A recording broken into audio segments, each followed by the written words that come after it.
Hello, and welcome to Middle East Focus, a weekly podcast on regional affairs and U.S. policy, produced by the Middle East Institute in Washington, D.C. I'm Alistair Taylor, MEI's editor-in-chief. And I'm Matthew Czekaj, managing editor at MEI. President Donald Trump hosted Saudi Crown Prince Mohammed bin Salman at the White House this week for a high-profile visit marked by lavish celebrations and deal-making. The visit, a first for the kingdom's crown prince and de facto leader in 7 years, is a sign of the deepening U.S.-Saudi relationship. Since the beginning of the second Trump administration, Riyadh has emerged as what one of our colleagues here at MEI has called the president's, quote, partners of first resort on issues as varied as artificial intelligence, trade and investment, defense, energy, and regional security. How will the two leaders build on the agreements signed during Trump's visit to Saudi Arabia this past spring, including the kingdom's now $1 trillion investment pledge? What new deals are being struck, especially in key areas like AI, nuclear cooperation, and military sales? How is the U.S. security commitment to Riyadh likely to evolve? And what further steps might the U.S. and Saudi Arabia take to address the region's most pressing security issues, especially in light of the November 17th UN vote endorsing President Trump's Gaza peace plan? To help us tackle these questions and more, we're joined today by Gregory Gause, a longtime watcher of Saudi Arabia.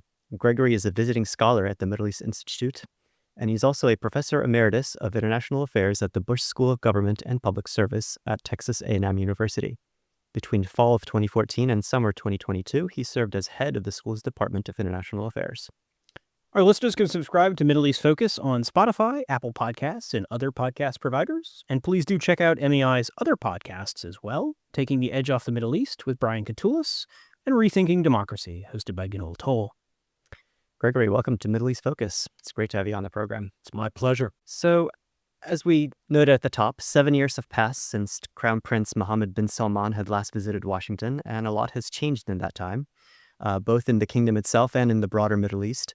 How different is MBS himself, who's coming to Washington now, versus the young prince who visited back in 2018? So he has consolidated his power at home. He's consolidated his very likely succession to the kingship when his father, King Salman, dies.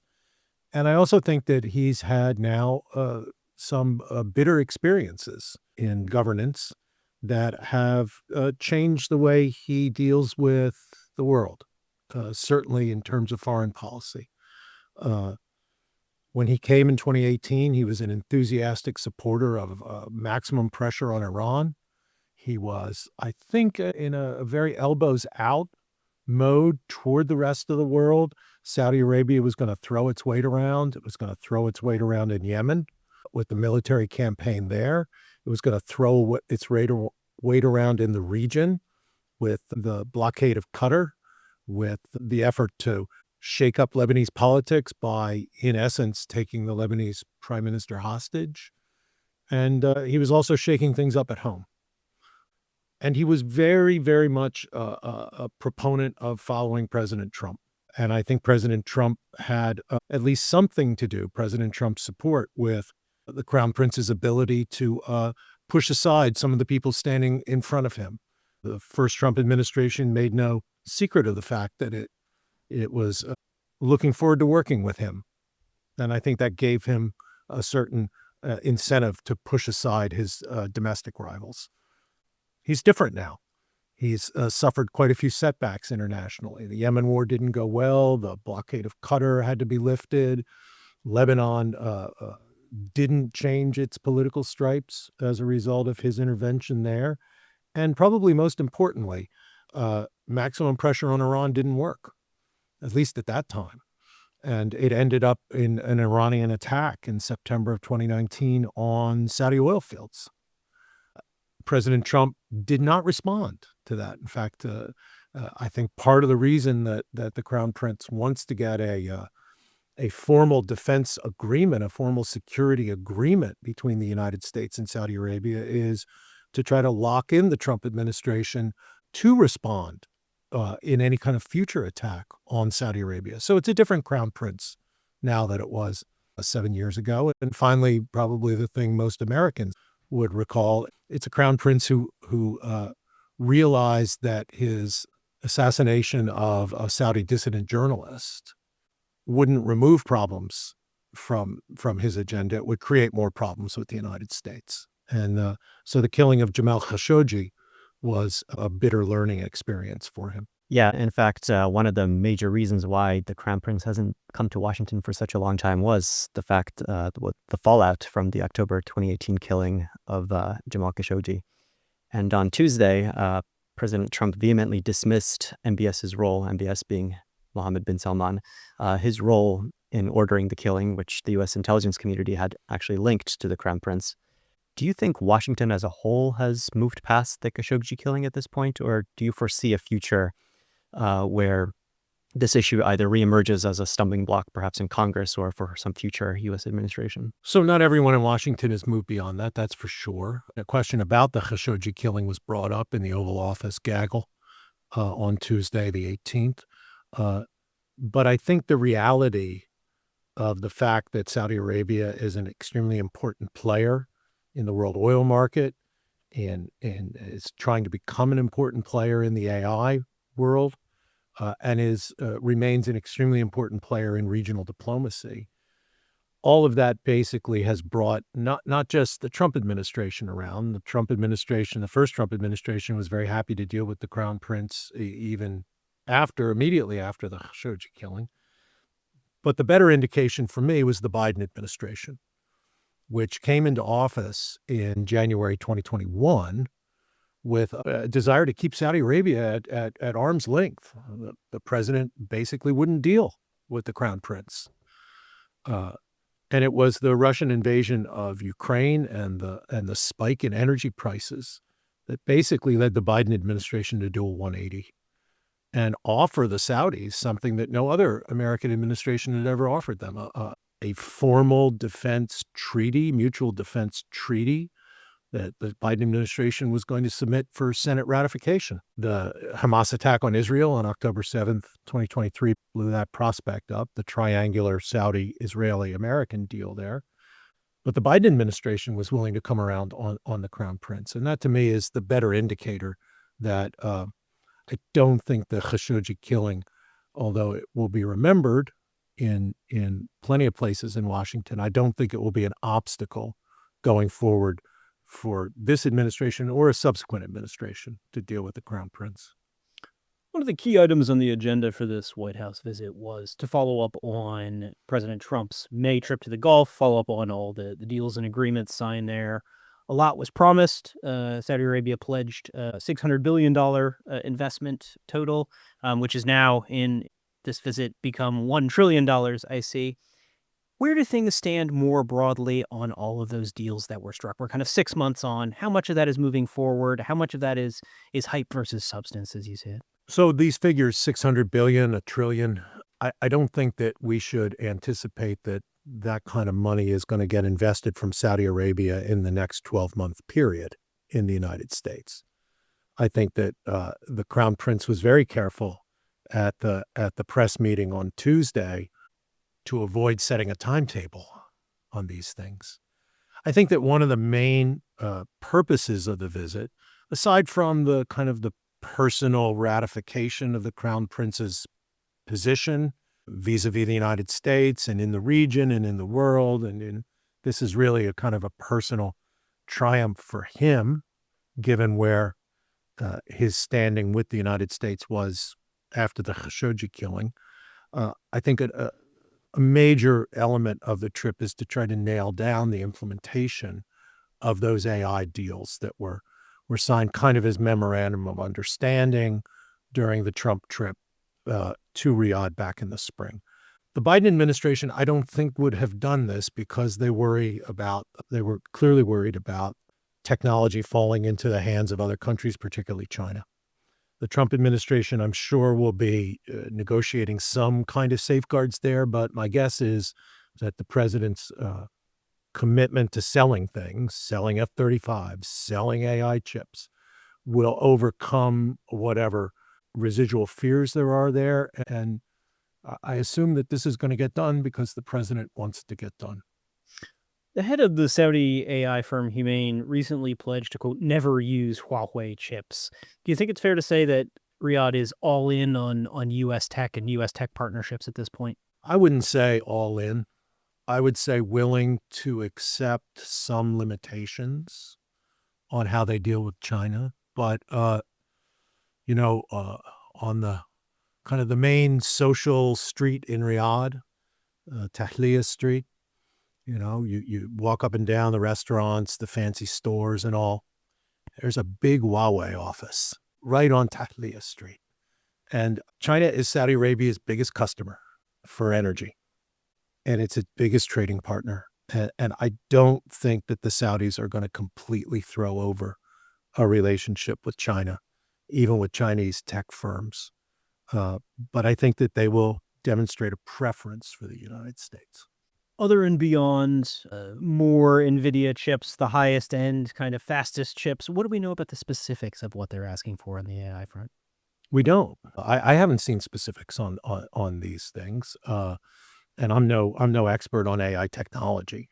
So I would assume that what the Saudis are asking for is the same thing that any American domestic purchaser of NVIDIA chips would get. And my guess is that that's what they're going to get. How do all these deals fit into the kingdom's broader Vision 2030 development drive? This is one of the changes, I think, that marks the Crown Prince 7 years ago from the Crown Prince today. 7 years ago, I think that the Crown Prince was still very, or at the time, very committed to a muscular foreign policy.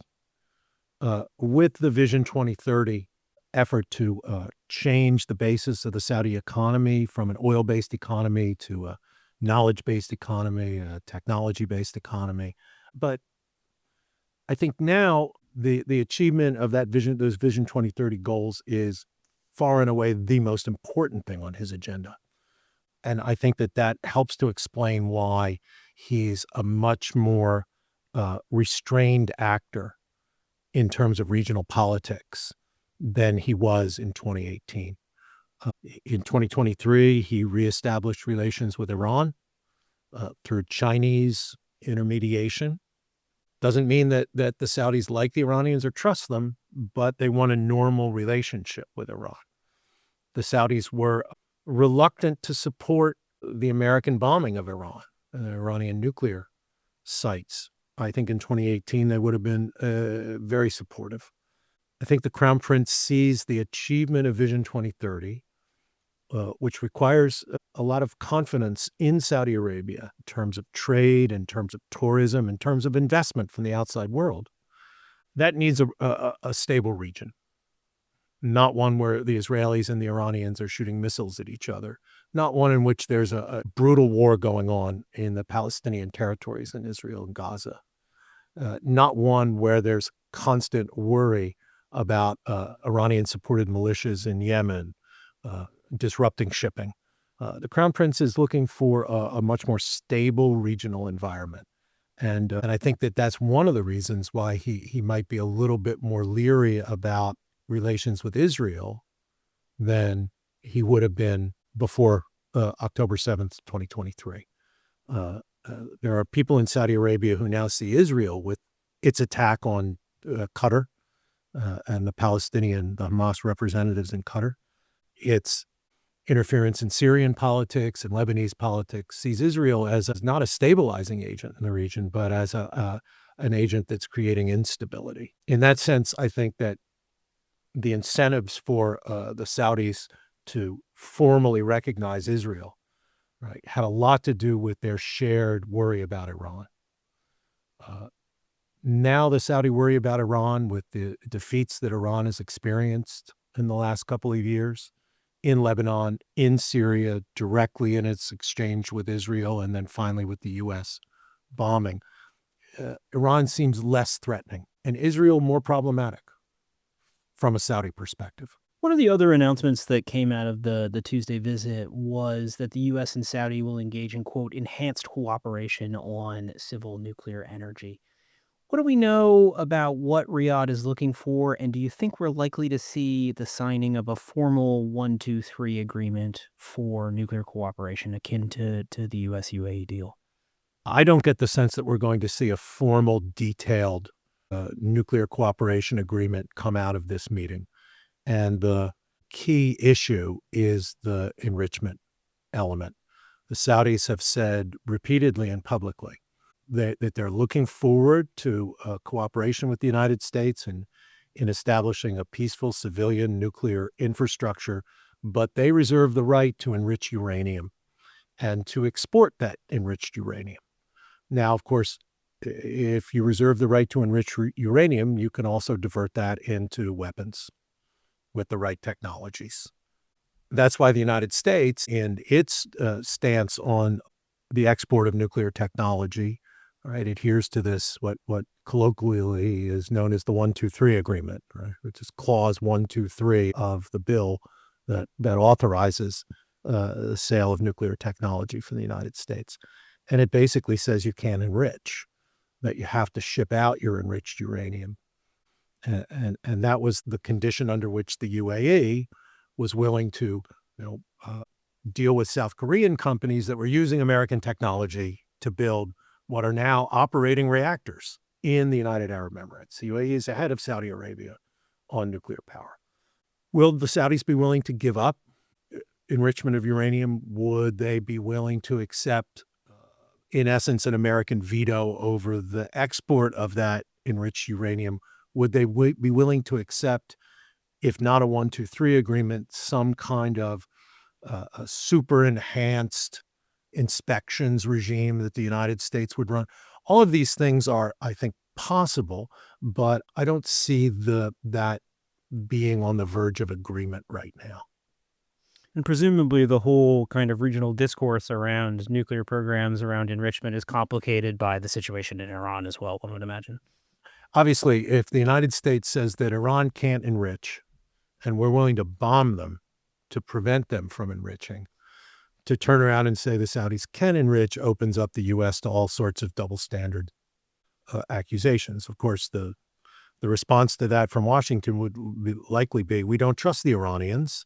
And it seemed obvious that they were trying to produce a weapons program.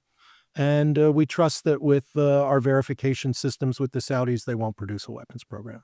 That would be, I think, the answer, but it would still, be a bit of double dealing. You alluded to this earlier. MBS came to Washington hoping for a serious bilateral defense deal with the United States. Was his visit a success on this score? I mean, what do we know? And I should probably preface that we are recording this on the afternoon of Tuesday, November 18th, so those in the future may know more than we do. Well, what we do know is that the administration is not negotiating a defense treaty with Saudi Arabia. They're not going to be submitting a treaty to the Senate for ratification because I think it's generally acknowledged that they couldn't get the 67 votes that they would need for ratification.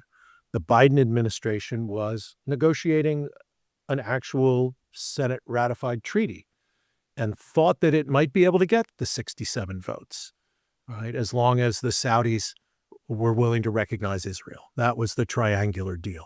Throw in the nuclear, civilian nuclear assistance in the Biden. That was the Biden administration's goal in its last 2 years in dealing with Saudi Arabia. They even saw that Saudi-Israeli normalization as even possibly an off-ramp for the Gaza war.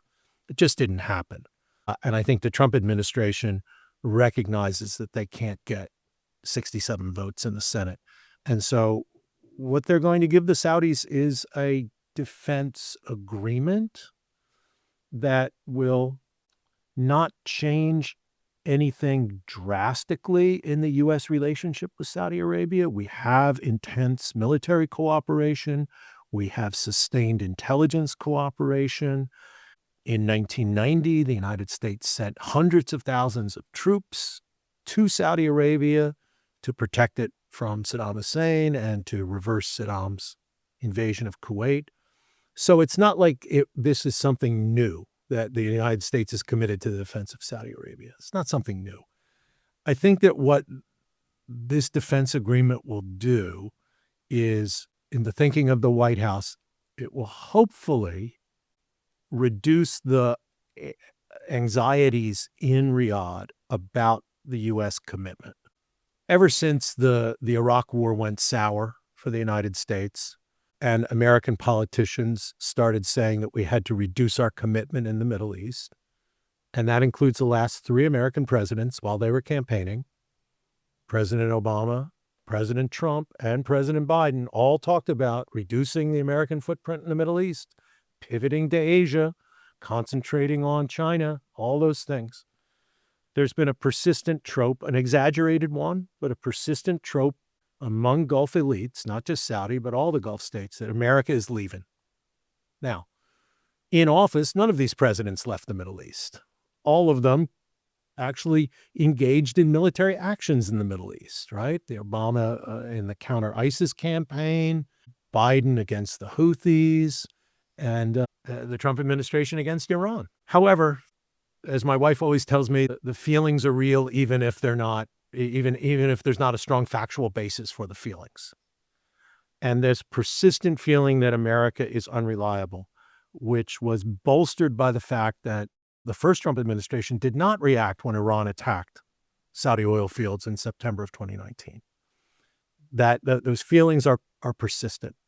And I think that this agreement is an effort to allay those worries. The other big news that came out today after the meeting between Trump and MBS was these remarks from President Trump that he wants to go ahead and sell America's most advanced stealth fighter, the F-35, to Saudi Arabia. I wonder if you could kind of go into, first of all, what is the controversy surrounding this statement, this potential deal? And is it, in fact, a done deal? Well, the president was certainly talking about it like it was a done deal. Right. And to my memory, there hasn't been a major weapons sale to Saudi Arabia that the Congress has ever disapproved. Of course, it's a convoluted process, right? The Congress would have to vote to disapprove the sale.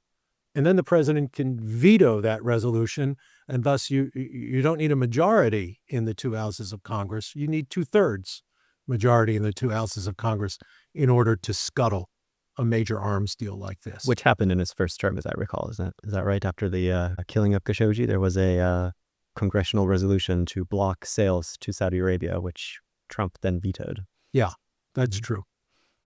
And it was not overridden, as I recall, right? And so the president seems insistent on the sale. The question, I think, is under what conditions, right? We know from reporting from the New York Times this week that there are worries in the administration, as there were in the Biden administration, that selling the F-35 to Saudi Arabia with all of the advanced avionics and bells and whistles might subject that technology to compromise to the Chinese because of Chinese cooperation with the Saudis in certain defense and technology areas. There's also the complaint by some people that Israel's qualitative military edge will be compromised if the version of the F-35 that the Israelis have is exactly the same as the version that the Saudis have. But the president seemed to be pretty insistent in the Oval Office on Tuesday that the Israelis will be fine with it. And as we know from the negotiations on the Gaza ceasefire, he's not above strong-arming the Israelis when they are in his way on something. So I would assume that the Saudis are going to get, almost everything that they want on the F-35. And the F-35 is, the flavor of the month because of the success of the Israeli air campaign against Iran using the F-35. So everybody wants the flavor of the month. Some experts have proposed that for Donald Trump to not lose leverage over the Saudis when it comes to pushing them into the Abraham Accords, he should delay the sale until after the Saudis agree. Do you think that's a viable option for the White House? I don't think that this White House wants to hold up sales of big ticket items that the president can then go and say, this is jobs, this is money for America, over diplomatic niceties like whether there's a Saudi embassy in Israel. But let's face it, any big ticket arms sale like an F-35 is not something that happens in a month, right? It rolls out over years. And any administration could hold up the delivery of those jets if they think that that kind of leverage can move the Saudis toward recognition of Israel. The Crown Prince was pretty open, I thought, in the press gaggle on Tuesday. He basically said, yes, we want to join the Abraham Accords, but we need to see some kind of political roadmap for Palestinian self-determination. And if President Trump can get this Israeli government to sign off on a roadmap to Palestinian self-determination, then he would deserve the Nobel Peace Prize. But I just don't think that that's going to happen. Last question on this. If you could kind of take us into the Saudi mindset. How central to Saudi national security would a defense deal with the United States be? I mean, do they want it to be, in fact, the primary, the main defense partnership they have in the world, or just one of many? They already have this alliance with Pakistan that was announced a couple months ago. They have these other regional security frameworks and partnerships that they've been a part of. Where does the U.S. defense relationship fit into that? The Saudis can't get from any other party what they can get from the United States. And that's absolutely clear, both in terms of technology, but also in terms of the deployment of forces in an extreme situation. And so I think the Saudis are very clear that they want the United States to be their major security partner and are willing to spend a lot of money in the United States in order to secure that. By the same token, they see the changes at the global level. They still wonder about American reliability, and they're going to hedge a bit. I think the whole Pakistani deal was a signal to Washington. In reality, the Pakistanis can't offer the Saudis that much. And the speculation that maybe the Pakistanis would extend a nuclear deterrent cover, an extended nuclear deterrent promise to Saudi Arabia, I think is a real exaggeration. By the same token, I can't imagine that the next time that there's an India-Pakistan border dust-up, that the Saudis are going to cut their economic relations with India, with which they do 8 times more business than they do with Pakistan. And India is going to be a major consumer of Saudi energy exports for some time. So I think that the Pakistan-Saudi deal was a signal. But the Saudis also are going to maintain some amount of defense cooperation with the Chinese. And they're going to maintain important diplomatic ties with Russia, because if they're going to have any chance of managing the world oil market through OPEC Plus, they have to have the Russians on board. And so the Saudis will both be committed to the U.S. as their primary security partner, but they'll hedge at the margins. You touched on the Crown Prince's comments about the Abraham Accords in Israel earlier, and I wanted to kind of follow up on that, on the whole question of Saudi's position on Trump's Gaza peace plan, which was just endorsed this week in a vote in the UN on November 17th. What are Riyadh's prerequisites for providing substantial reconstruction assistance? And do you think it would consider potentially contributing to an international stabilization force as well? I don't think they're going to contribute to an international stabilization force. I think that that's a role that has been earmarked for Egypt and Jordan within the Arab world, with perhaps some token representation from some other Arab countries. If this thing is going to work at all, right? I think that that's still a big if, although, full marks to the administration for getting a UN Security Council resolution to get the Chinese and the Russians to abstain on that is a diplomatic victory, probably helped by the fact that the Saudis were in favor of it. And the Saudis have lines into China and into Russia. I think that the Saudis, just like every other big-time oil exporter in the region, is not going to want to be the first ones into Gaza. They're not going to want to be on the line for an enormous amount of money. They want to see what's going to happen in Gaza first. And they don't want to be seen by their own populations and by the region as a whole as, in effect, subsidizing the Israeli war on Gaza and a continued Israeli control, indirect, of Gaza. Add into the fact that, oil is not at $85 a barrel. Oil is at $60 a barrel.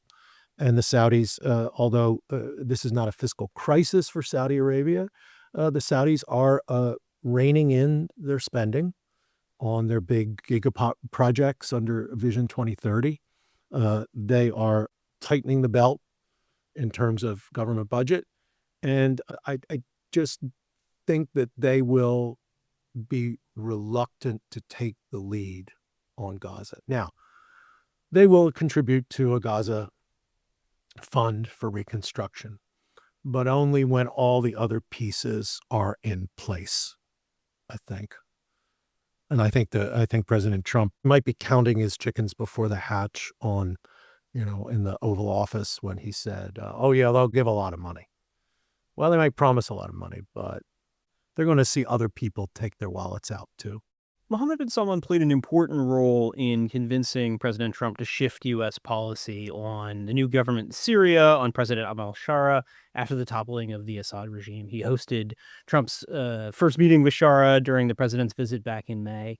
Having seen the success of that effort, are there other foreign policy issues on the Crown Prince's agenda that you think he'll be trying to have a similar impact? What else is he trying to bend Trump's ear on? Well, the Syria deal isn't done yet. We still have sanctions on Syria, and there are discussions going on right now, I think, with the Saudis in town about how to remove the sanctions that still exist on Syria. So I think Syria is an important element of how the Saudis think that they can move to a more stable region. But Syria is on a knife's edge. I mean, it could end up being like another Lebanon. And that would be just a continued security obstacle and source of instability in the region. I think Syria is really quite high on the Saudi agenda for this visit. I don't think other issues are as high. There's some speculation that perhaps there'll be talk about Sudan.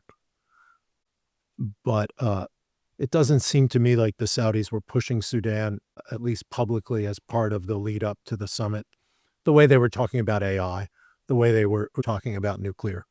I think the regional elements are not as central to the Saudis as the economic elements and the bilateral security elements. Zooming back out to sort of the big picture here, how much of this recent turn that we've seen in U.S.-Saudi relations, how much of it is a function of Trump's kind of idiosyncratic transactionalist approach to foreign policy versus kind of transpartisan U.S. strategic national interests?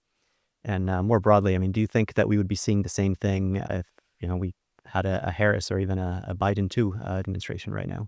I think we would be seeing the same thing with a Democratic administration, maybe not with the same hyperbole. Mm-hmm. Fewer horses. Yeah. Maybe not with the same involvement of the president's family in business dealings in Saudi Arabia and other Gulf states, which is a troubling element of Trump's foreign policy, at least troubling for me. But we have the evidence. The Biden administration was willing to go further than the Trump administration. They were willing to negotiate a defense treaty with Saudi Arabia. We were in a certain period when relationship with Saudi Arabia, like everything else in American politics, had become highly partisan.